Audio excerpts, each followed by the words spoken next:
السلام علیکم ورحمۃ اللہ وبرکاتہ۔ تو کیسے ہیں آپ سب لوگ؟ امید ہے آپ سب لوگ خیریت سے ہوں گے، ہم بھی خیریت سے ہیں۔ آج پھر میں آپ سب کی خدمت میں حاضر ہوئی ہوں ایک نئی ویڈیو کے ساتھ۔ یہ ویڈیو ہے ارشد مدنی صاحب کی۔ انہوں نے پہلگام حملے میں جو سب ہوا اس کے بارے میں وہ بیان کر رہے ہیں، اور انہوں نے یہ کہا ہے کہ جب بھی کوئی مسئلہ ہوتا ہے تو مسلمان کی طرف ہی سب کیوں انگلی اٹھاتے ہیں۔ تو چلیے ان کی اس ویڈیو کو سنتے ہیں اور دیکھتے ہیں انہوں نے اس ویڈیو میں کس طرح کا بیان کیا ہے اور کس طرح کا پیغام لوگوں کو دیا ہے۔ تو پلیز اس ویڈیو کو جتنا ہو سکے دوسروں تک ضرور شیئر کریں، اور میرے چینل پر نئے ہیں تو پلیز میرے چینل کو سبسکرائب کریں، اور پلیز میری ویڈیو کو ضرور لائک کیا کریں۔ تو چلیے مدنی صاحب کے اس بیان کو سنتے ہیں اور پھر انشاءاللہ آگے بات کریں گے۔ نکال دیجیے، ہمیں کیا اس سے لینا دینا ہے۔ حضرت جب بھی آتنکی حملہ یا دہشت گردانہ حملہ ہوتا ہے تو اسلام سے جوڑا جاتا ہے، وہ کسی بھی طرح سے، چاہے وہ کلمہ پڑھ کر انہوں نے خود اس طرح کیا، مذہب پوچھ کر کیا، جب بھی اس طرح چیزیں ہوتی ہیں پاکستان میرے بھائی، بڑھنے والا دنیا میں مذہب اسلام ہی ہے، اس کو کس طرح روکا جائے؟ ساری دنیا اس کے لیے اسباب فراہم کرے، اسلام کی اس بڑھوتری کو روکا کس طرح جائے؟ یہ ایک سبب ہے اس کے روکنے کا، کہ اسلام امن و امان کی جگہ قتل و غارت گری پھیلاتا ہے، ورنہ اسلام نہیں کرتا یہ بات۔ آخر کیا بات ہے کہ جہاں کوئی معاملہ ظلم کا ہوتا ہے اسلام کی طرف لگا دیا جاتا ہے؟ اسلام کی تصویر کو پیش کیا جا رہا ہے کہ اسلام ایک ایسا مذہب ہے کہ جو کافر کو قتل کرنے کے لیے کہتا ہے، بلا وجہ کسی کو قتل کر دیتا ہے، دہشت گردی کی تعلیم دیتا ہے۔ کیوں ہے اسلام ایسا مذہب ہے بھائی؟ کیوں نہیں ہے سکھ مذہب ایسا؟ کیوں نہیں ہے جین مذہب ایسا؟ کیوں نہیں ہے بدھ سے؟ کیوں نہیں؟ ساری دنیا کے مذاہب میں تنہا ایک اسلام ہے، اس لیے کہ ساری دنیا کے لوگ اپنے دھرم کو چھوڑ کر جس دھرم کے اندر آ رہے ہیں، امریکہ کے اندر، یورپ کے اندر، وہ صرف ایک مذہب ہے اسلام۔ ساری دنیا اس چکر میں ہے کہ اسلام کی تصویر کو اتنا خراب کر دو کہ یہ جو بڑھوتری کا سلسلہ ہے اسے ختم کر دیں۔ وہ بڑھوتری کا سلسلہ تو بند نہیں ہو رہا ہے یار۔ میں یہ بات کہہ رہا ہوں، اگر اس میں کسی کو اختلاف ہو بتاؤ، اتنے آدمی ہیں۔ پہلگام آتنکی حملے سے ایک ہفتہ پہلے اب وہ تو وہی جو انہوں نے پوچھا تھا وہی آپ پوچھ رہے ہیں، پھر دوبارہ وہیں پہنچ گئے۔ تھوڑا سا الگ ہے۔ جو پاکستان کے آرمی چیف آصف منیر ہیں، آج کل وہ مولانا کے نام سے جانے جا رہے ہیں، انہوں نے ایک ہفتے پہلے کئی اشتعال انگیز باتیں کی تھیں، وہ ویڈیو وائرل ہے، وہ ہم سب نے۔ میرے بھائی، میں اشتعال انگیزی کو اور لڑائی کو مسئلے کا حل نہیں سمجھتا، لیکن میں لرزتا ہوں جب یہ بات آتی ہے کہ دونوں ملکوں کے اندر لڑائی ہوگی، گھبراتا ہوں۔ دونوں ملک ایک بھی طاقتیں، پاکستان کا ہندوستان سے کوئی مقابلہ نہیں ہے۔ اگر وہ یہ محسوس کرے گا جنگ ہو جائے، اور جنگ میں یہ محسوس کرے گا کہ میں ختم ہو رہا ہوں، تو مرتا کیا نہ کرتا، مجھے اس وقت سے ڈر لگتا ہے۔ اس لیے میں جنگ کا مخالف ہوں، لیکن کرنے والوں کو شوق ہے بھائی، جو جی چاہے کر لو۔ میرے ہاتھ میں تو ایک ریوالور بھی نہیں ہے، تنکا بھی نہیں ہے جس سے آپ کے ہاتھ میں ریوالور ہے، توپ ہے، آپ مارو توپ اٹھا کر، لیکن حل نہیں ہے۔ اور کتنی جنگیں پاکستان کی ہو چکے ہیں، یہ بتائیے کیا حل نکلا؟ علاوہ بربادی کی کوئی چیز تو ہے؟ جس دن جنگ ہوگی ہندوستان کے پیسے کی قیمت زمین پہ آ جائے گی۔ میں نہیں سمجھتا ہوں، میں اس دن سے ڈرتا ہوں اور خدا سے دعا کرتا ہوں کہ اے اللہ جنگ نہ ہو، ورنہ تباہی آئے گی ملک کے اندر۔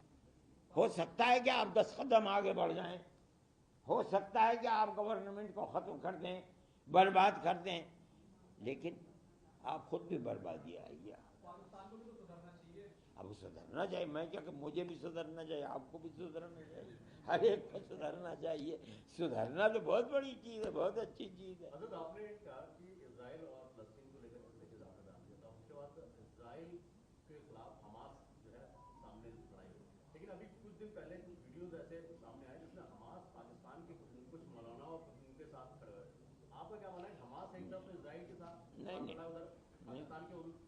نہیں میں جانتا نہیں ہوں، یہ آپ کہہ رہے ہیں، میں آپ کی تصدیق کرتا ہوں، آ سکتا ہے کھڑے ہو سکتے ہیں وہ، لیکن حماس جن حالات سے گزر رہا ہے وہ بھی دنیا کے سامنے ہے. کس طرح امریکہ کے بنے ہوئے بم سے کس طرح بمباری حماس کے اوپر اور فلسطینیوں کے اوپر ہو رہی ہے، یہ بھی ساری دنیا کے ساتھ ہے. ہو سکتا ہے آدمی ڈوبتا ہوا تنکے کا سہارا لیتا ہے، ہو سکتا ہے انہوں نے پاکستان کا سہارا لیا ہو، پاکستان کا سہارا ہو سکتا ہے چین کا سہارا لینے لگیں، ہو سکتا ہے روس کا سہارا لینے لگیں. میں نہیں کہتا ہوں، لیکن میں ایک بات کہتا ہوں کہ جس بے دردی کے ساتھ تباہ کر دیا گیا، بھائی میں تو تاریخ میں دیکھتا نہیں ہوں کہ کسی ملک کے رہنے والوں کو اس طرح برباد کیا گیا ہو جس طرح فلسطین کے رہنے والوں کو برباد کیا جا رہا ہے، اور بڑی طاقتیں دیکھ رہی ہیں. اور میں ان طاقتوں کی، عرب طاقتوں کی یہ سوجھ بوجھ کی بات سمجھتا ہوں کہ یہ اس جنگ کے اندر شریک نہیں ہوئے، اور اگر خدا نخواستہ یہ شریک ہو جاتے تو ساری یہودی اور عیسائی طاقتیں مل کر کے جس طرح فلسطین کو برباد کیا، اسی طرح دبئی، ابوظبی، قطر، بحرین، سعودی عرب کو بھی اسی طرح برباد کر. یہ بڑی خراب چیز ہے جو جنگ ہو رہی ہے، بڑی بربادی کی جنگ ہے. آج ایک بار پھر سے حوثی نے اٹیک کیا ہے، حوثی نے ایک بار پھر سے اٹیک کیا ہے اسرائیل کے ساتھ تیل ابیب کے ایئرپورٹ پہ. ٹرکی نے حوثی یمنی ہوگا، ہو سکتا ہے، ہو سکتا ہے. یہ پہلے بھی کئی مرتبہ اٹیک کر چکا ہے وہ. مولانا ایسی بہت سی پاکستانی خواتین جو شادی ہو کر بھارت آئیں، ان کی کسی کے بچہ 6 مہینے کا، کسی کا 11 مہینے کا، ہم نے ایسی بھی تصویریں دیکھی اور کور کیا ہے کہ دودھ پلاتی ماؤں کو واپس جانا پڑا. یہ ملک کا قانون ہے، قانون جو کہتا ہے اس کو پکڑنا چاہیے. اگر قانونی ان کا حق یہاں رہنے کا نہیں تھا تو ان کو الگ کر دینے میں کوئی حرج نہیں ہے. اگر قانونی حق تھا تو ان کے ساتھ رعایت ہونی چاہیے.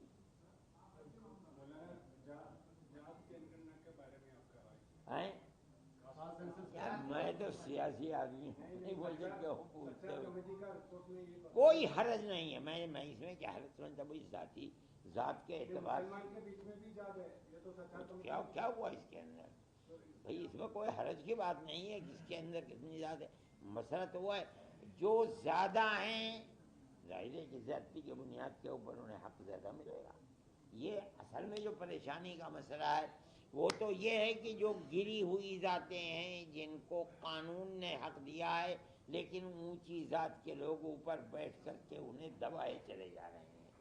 اگر ذاتی اعتبار سے جنگ کرنا ہوگی، اس کا خطرہ ہے کہیں وہ نیچے سے اٹھ کر کے اپنی ذات کی بنیاد کے اوپر آگے نہ آ جائیں. آپ کس ذات کے ہیں بتائیے؟ برہمن ہیں آپ؟ یہ کیا بات ہے، کیرلا میں ذات نہیں ہے؟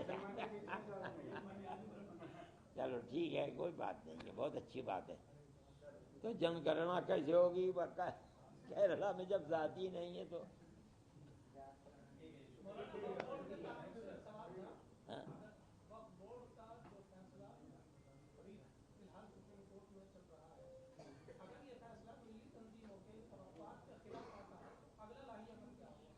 ہم کیا کر سکتے ہیں؟ ارے بھائی اگلا ہم کیا کریں گے؟ آپ نے طلاق کے مسئلے کے اوپر اسلام کے قانون کے خلاف فیصلہ کر دیا، ہم کیا کریں؟ آپ نے بابری مسجد کا فیصلہ باوجود کہ جو کہ 70 سال تک ہم نے لڑا، آپ نے کہہ دیا کہ مسجد اپنی جگہ بنی ہوئی ہے. یہی تو ہم نے 70 سال تک لڑا ہے. جمعیت علماء لڑ رہی تھی اکھاڑے کے ساتھ، وہ کہتے تھے کہ یہ رام جنم بھومی ہے، ہم کہتے تھے رام جنم بھومی نہیں ہے. سپریم کورٹ کہہ رہا ہے رام جنم بھومی نہیں ہے، اپنی جگہ مسجد بنی ہوئی ہے. اس کے باوجود آپ نے بابری مسجد دے دی اکھاڑے کو. حق ہمارا تھا، دے دیا، ہم خاموش ہیں. لیکن میں بھی مروں گا اور دنیا کا ہر آدمی مر جائے گا. کل کو آنے والا یہ کہے گا کہ مسلمان کی جگہ کے اوپر مسجد دے دی، چھین لی مسلمان سے. ہم نے کیا کر دیا؟ ہم تو کچھ بھی نہیں کر پاتے ہیں. اس سے ہم کیا کریں گے؟ ہم تو مسجد کو، ہمیں مسجد اس جگہ تھی جہاں بابر نے مسجد بنوائی، وہ ہماری مسجد تھی. اور مسجد بنانے کے لیے ہم گورنمنٹ سے بھیک مانگے کہ تم ہمیں زمین دے دو، ہم بنائیں گے؟ ہمارے اندر طاقت ہے، ہم اپنے پیسے سے خریدیں گے اور اپنے پیسے سے مسجد بنائیں گے۔ ہم کیوں دوسرے کا اپنے اوپر احسان دیں؟ ہماری اتنی مسجدیں بنی، کیا گورنمنٹ بناتی ہے ان مسجدوں کو؟ ارے آپ جنت آسمان سے لے کے بنا دو اور ایک حصے میں جہنم بنا دو، چولہے بھاڑ میں جائے، ہمیں کیا لینا ہے اس سے؟ بہت بہت شکریہ آپ کا۔